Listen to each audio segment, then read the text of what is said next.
Okay, well, welcome to a new spectrum of topics. I'm so excited for today's guest, Phil Matz of Bremer Bank. Let's just kind of dive right in because I have tons of questions for you.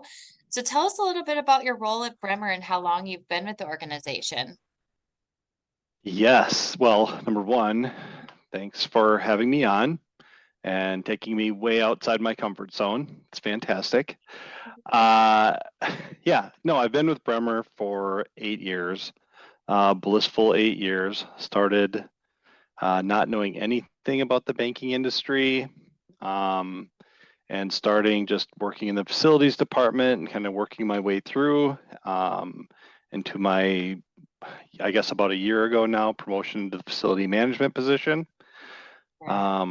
Proud to run a crew of six highly competent, super fun people. Yeah, Um, yeah, it's great. that's awesome. That's awesome. Maybe share a little bit for some of our audience, like, you mentioned, so you've been at Bremer for 8 years, but maybe share a little bit about your background prior to that. Background prior. Well, I'm old, so it's long. Um, no, so I grew up on a farm. You learn a lot there. Um, you keep trudging through life. So my first attempt at college wasn't so great. Moved into my family's millwork and cabinet shop, so it was great. I was there for about 8 years, learning millwork, cabinets, commercial, residential, a lot of fun stuff. Joined the floor layers union just long enough to get asked to help with floors about once a year from all Okay. my friends and family. Yeah. Uh, was in the carpenters union for another 8 years. Built 20 multi-residential, 3, 4 story buildings. Worked on power plants, light industrial. Um, then 2008 happened. The Great Recession. Everybody that is old enough definitely remembers that. From there, I pivoted, jumped into healthcare. Healthcare did not go away during the recession. Crazy thing. And I was the environmental service director at a 147 unit senior living community. Wow. Uh, and it's definitely a place you have to have a passion to serve. I give all the respect to the healthcare people in the world. It's definitely a calling. And to be honest, I thought I would go there forever. So I went back to school for my healthcare administration degree, and I learned that healthcare is a lot harder than it looks. And I said, let's try something different. And Yeah. so that's how I ended up at Bremer Bank. Oh, that's awesome. Yeah, That's awesome. So 8 years. Okay. Um, yeah. I think we talked about too, maybe just you and I talking. Are you a real estate agent too? I did recently get my real estate license. Yeah, Yeah. just keep going forward, right? Try new Yeah. things. Oh, that's awesome. Um, and it definitely probably helped me move into the position I'm in, knowing that I oversee all the real estate at Bremer. So That's fantastic. That's yeah, fantastic. So thank you for kind of that background. It sounds like you have a lot of experience in kind of the industry and the world that you're in that's kind of helped pave the way there. Maybe share a little bit about Bremer Bank in general, like as an organization for our audience that may not know. well, so when I started at Bremer, I saw this ad when I was kind of looking, and it looked really interesting for a bank. I had no idea who Bremer was. I don't remember ever seeing their signs. I applied, I got the position, and then I learned Bremer is way bigger than people would know. We're a $16 billion financial organization. We're considered a mid-size regional bank. Um, Fun fact, we're celebrating our 80th birthday this year. That's Um, right? Otto Bremer, he was an immigrant. It was I don't know. I love Bremer's story. Otto came over as an immigrant, started this bank, believed in the communities he was in, and he cultivated them, and just even through the recession, like there's stories of him coming to the banks when there were runs on money and bringing cash to the bank and showing the people, instilling confidence, saying, "Hey, look, we have money, we're good." And it just there's so many great stories about Bremer, but we have 70 branches and 75 locations across 3 states. Wow. So it's bigger than I thought it was, and obviously now I know it well and intimately, but yeah, it surprised me when I came to Bremer. Yeah, that's interesting. I love that story too about just the founder and Yeah. that's awesome that you guys are celebrating the 80th kind of birthday of Bremer. Are you guys going to do anything special there? We've been kind of celebrating all year. Every time we do a ribbon cutting, there's these fun cookies that say 80th on it, so that's kind of fun. Yeah. Um, but we've been every location's been kind of doing their own little mini celebration. Have been encouraged to do their own, celebrate in your own way as kind of a micro culture of our organization. We like to pride ourselves in providing that hometown small bank feel while still having the horsepower to provide the services of a larger institution. So, having that, like I said, microculture provide, that small town, cater to your community. What does your community want? Listen, Yeah. um, It sounds like that's really been instilled from like the founder, right? I mean, of just the organization itself, like kind of helping those communities in that. So that's fantastic. I kind of right. want to, my next question, I kind of want to talk a little bit more about probably um as it pertains to like you and like your team, right? Yeah. So can you kind of share a little bit more information for those that don't know, Bremer kind of created a playbook for offices and your branches, and what was kind of the driving force behind implementing like a new Bremer playbook? Right. So, I don't know, it was probably 5 years ago, approximately.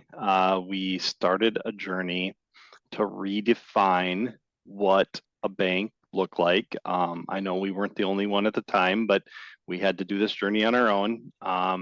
So we engaged Snow Acrylic Architects, so nods to them. They did a great job. And really, what prompted it was customer expectations and the way they interact and the way they want to be served versus the way we want and how we want to serve them to build relationships and just like the whole serve your community, interact with your community, kind of prompted it all. Okay. And then it also helped bring continuity to the design of our branches across our footprint as we started 5 years ago, a very long journey to kind of get to where we're at today. Okay. That's awesome. So can you kind of talk a little bit about some of the different space types that would be in this playbook that you guys have? Yeah, absolutely. So every every location is different because some branches we build from ground up, some branches we remodel, some are tenant improvements. So every footprint is different. We're not, stamping out Caribou's or Starbucks buildings. Every location is different, but we wanted that continuity. We wanted when a person or a client comes into the branch, we wanted them to know they were in a Bremer bank. And so the playbook gave us that continuity. Um, and so some of the elements when you walk into a branch when you walk in, you enter what we call the Bremer Plaza. In there, you will find our partners tables, which are standalone tables. That's where you would do all of your cash, normal consumer transactions. But the idea is you have 270 degrees of access. It's personal. You work elbow to elbow with your clients, so you don't feel like you're on the one side of a wall and your client's on the other side of the wall. You're working with them. Another element is our bar, just a nice, warm, welcoming place to grab a cup of coffee, hang out. want to meet with your banker or your insurance advisor or whoever, just a great place to hang out, or a fellow employee. You know, we have a lot of impromptu, hallway conference meetings. If you've ever had those, you're Yeah. walking down the hallway, and um, another one is our workshop. This is where if you want to open a checking account or maybe get a small loan, it's still open and inviting, but it kind of gives you a place to sit down and do that kind of heads down work a little bit. We have a learning lab, which is very new. We just did one of these in St. Cloud, and we just opened St. Cloud this year. And it's designed to bring in expertise to present in the open so that anybody can join, participate. So I'll give you, for example, if you want to talk about crop insurance, maybe we bring in one of our insurance advisors, maybe a couple partners, but anybody that walks into the bank, listens, they might hear it, they might be interested in crop insurance because of, the farmer down the road. I don't know, or maybe you're talking about investments and retirement, and you bring in, or you bring in an outside speaker. Maybe you're talking about information security, and that affects everybody. So you're walking through, you might hear this, you might sit down. There's one element too that kind of changed that it's called the show and tell. It's in our playbook. It morphed away from what was designed in our playbook. It was meant to, lay out like artifacts and, kind of talk about, it's like kind of where your brochures and pamphlets, that not specifically them, but that kind of a material would go. And I think that morphed into our carousel or our digital marketing piece. So we always hang a digital marketing like monitor. And I think that does a very good job. So. Yeah. That learning lab sounds really interesting. So the St. Cloud location or branch is the first one with that? Yes. Oh, that's awesome.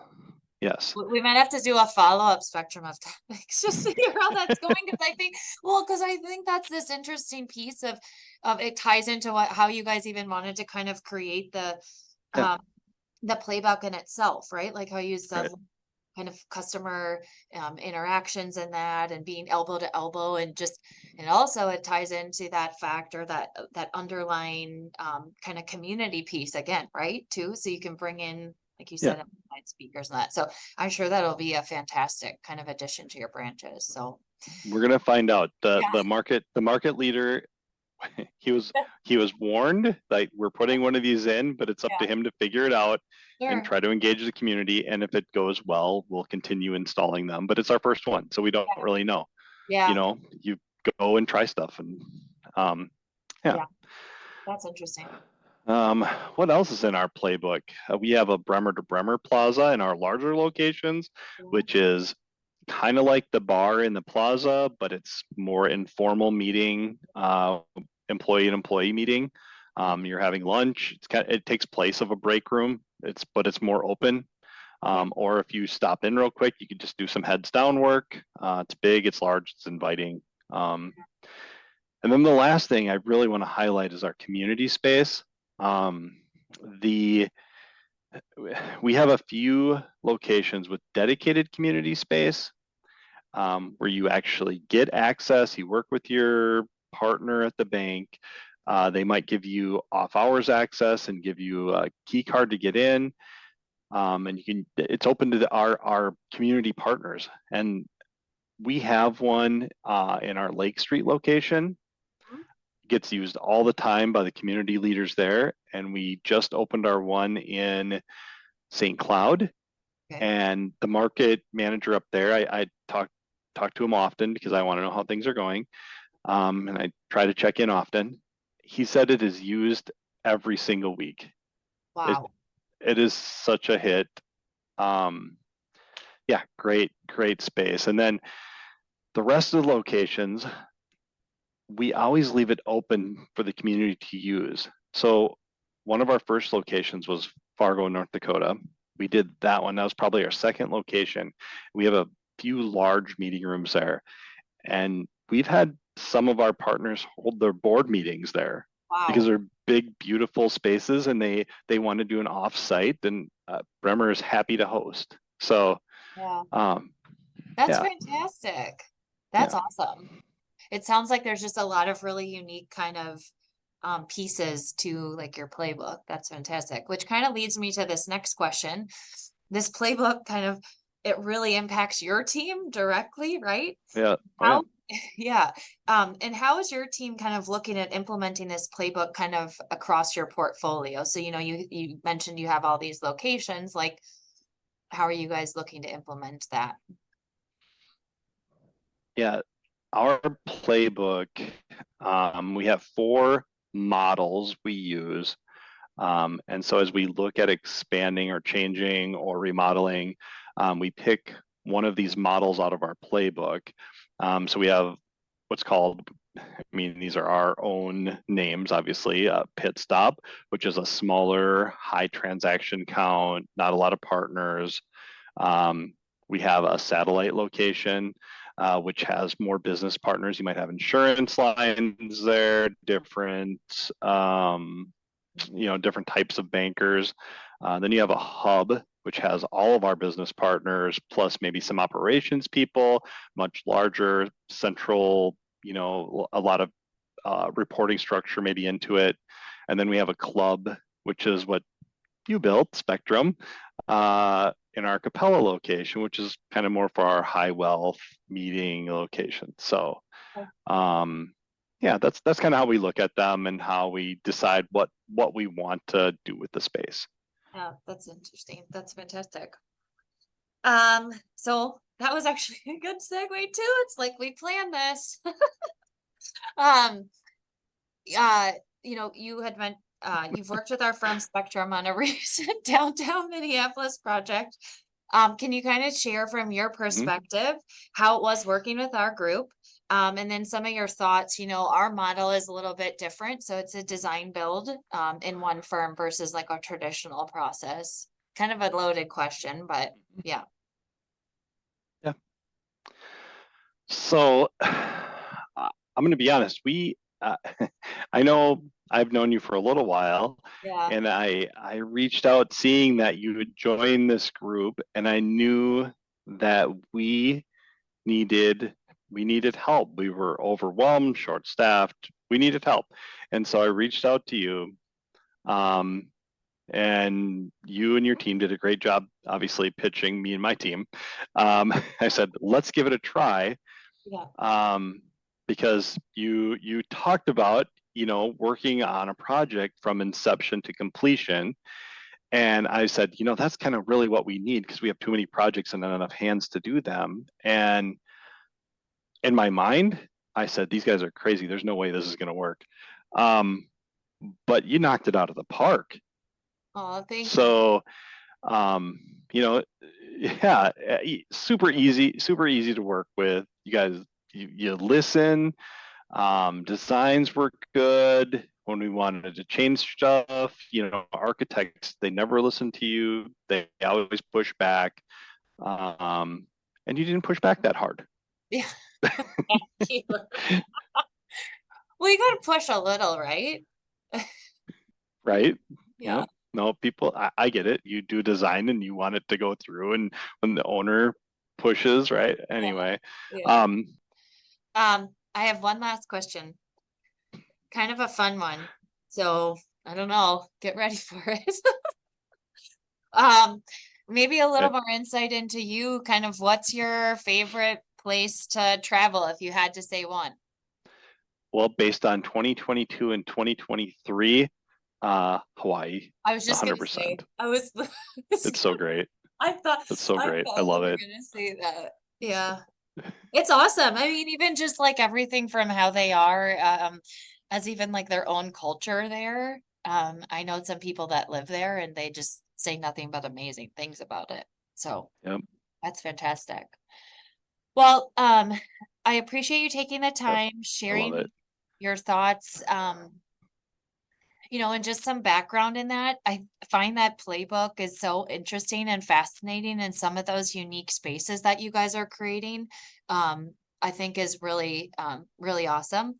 And I think it ties back to what we were talking about at the very beginning about tying back to the communities in which you guys are in. So I kind of love that. You know, again, for us, for working on the project, we absolutely loved working with you guys. You know, on that Capella project, it turned out beautiful. So I'm glad that you thought that experience was great. Any last thoughts you want to share with the audience? Every executive that has seen this space has nothing but glowing, complimentary reviews on the space. Everybody loves it. We just moved in Monday. Awesome. It's fantastic. So Oh, thank you guys. thanks It's for saying amazing. that. That means so much. Thank you. Well, I appreciate you taking the time and I hope you have a wonderful day.